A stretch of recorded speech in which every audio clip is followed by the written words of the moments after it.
Mga palangga, ani ata karon sa kapayasan no diri sa among farm. Yes, nama ko karon diri sa among farm mga palangga mo ni among farm. Yes. Tanaw na mo ha, kaya akong ipakita sa inyo ha ang beauty sa among farm. Mo na siyang papaya. Ani diri sa among bukid. Bisag sa binit na kalsada tamnan karon mapuslan. Sa inyo ha ingani pod mga palangga. So, mo ni, no, dagag papaya diri sa among farm. Yes, o mo ni ang itsura sa among farm. Ang tamang sakyanan, nga nagparking, mo ni ang mangga, kalubihan, o napoy, kabukiran, o basakan.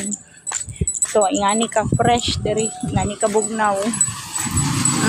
Uli karon diri si Princess. Yes, iuli mi sa among farm. Mao na among farm ha. O, mao na among balay. O, kana.